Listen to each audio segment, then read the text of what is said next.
My name is Jeffrey Simmons, and I did my study on how hard is a game. In this study, we're going to be taking a look how you can go about finding out if a game is too hard or too easy to complete. Now, you can do this probably many different ways, but this method here I feel like is pretty easy and pretty accurate way to go about getting this data, and you can use this method with just about any game that shows up on the Steam library. So, in this study, we are going to be using Resident Evil 8, The Village, as an example of how you can go about getting this data, analyzing the data, and exactly what you can tell from gathering this data and exactly what you can do with it. So, the first thing you're going to want to do is get a list of all the possible achievements that the game has. And you do this by going to Steam. You search for the game in their library. And once you find a game that you want, you look at their achievements, and it will give you a list of all the achievements. In this case, Resident Evil 8 Village has 40 achievements. Now, you might be thinking, that's a lot of achievements to sift through, and it is quite a bit, so we have to do a little bit more research to figure out what achievements are level achievements, what achievements are combat, and what achievements are just Easter eggs. So, through doing a little bit more research, I found that there are these level achievements here. And as we can tell from this chart, everyone that starts this game, 63.2%, has beat all the levels in Resident Evil 8 The Village. Now, this chart here is the other achievements. What I mean by other achievements, these are like the Easter eggs, beating the game using only a knife, which, as you can see, only 2.7% of people do that, so that's fairly low. Whereas, say, take the crafter, for example, most people that plays this game are going to get into the crafting system and increasing their weapons, armor, finding food to increase their health, things like that. So most people that play the game is going to get that achievement, where most people ain't going to try to beat the game with just a pocket knife. Now that we have kind of breaking this information down, we can take a look at it overall. And overall, we can see what achievements people have gotten the most and what achievements people have had a hard time getting. And with this information, we can decide where best to kind of put our resources at. So, like, for example, you probably wouldn't want to spend too much time on trying to make sure everything feels well with a knife, because not too many players are going to go through and try to fight bosses and everything in a game with nothing but the pocket knife. Well, most people in the game are going to do crafting, so you probably want to take and spend a little bit more time developing the crafting system, making sure there's no bugs, and making sure that it's pretty well and fleshed out system compared to trying to use a pocket knife. Also, what we could do with this information, we could take a look once we take a look at the level achievements.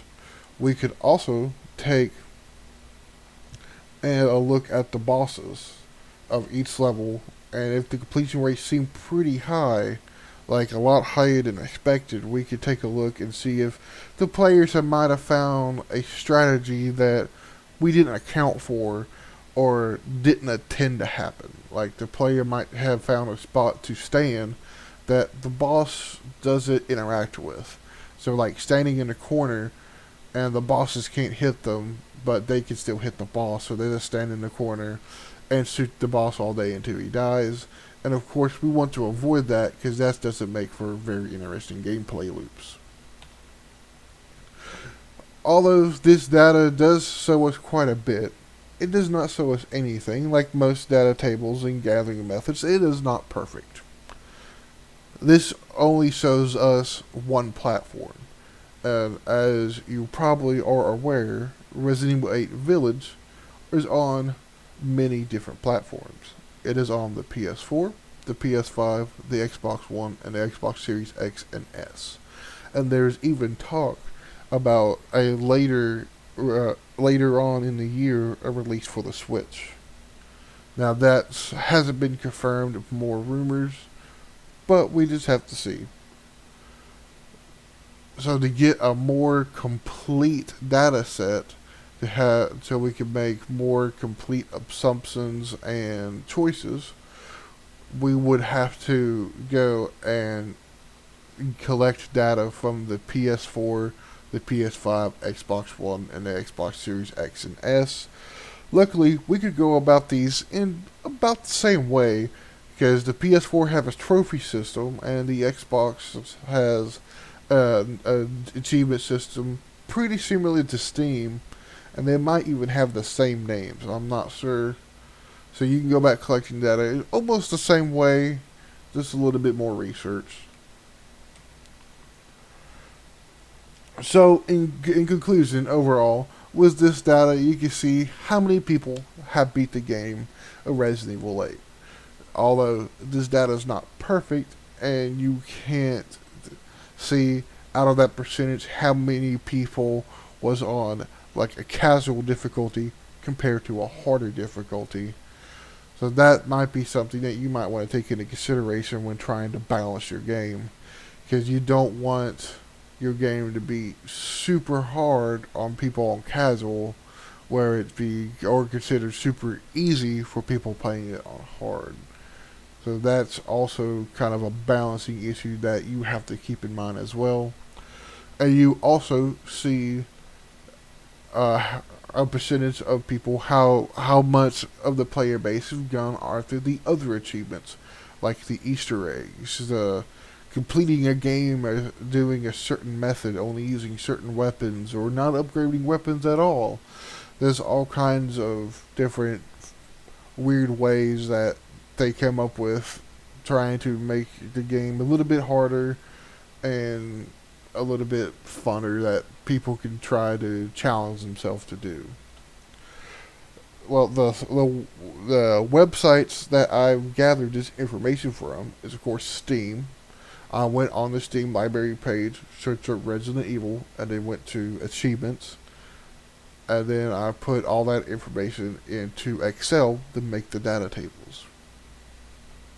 To figure out what achievements are story, and what achievements are combat, and what achievements are levels and stuff, I looked up a guide from on the website Polygon that was made by Touch D and Parker J. And this guide will tell you how to get every achievement in the game, as well as what the achievement is, as far as like beating a boss, beating the game, beating a game a certain way, and so on. I hope that this information will help you determine whether maybe your game or game you're looking at might be considered too easy or too hard. Once again, my name is Jeffrey Simmons, and I hope you have a wonderful day.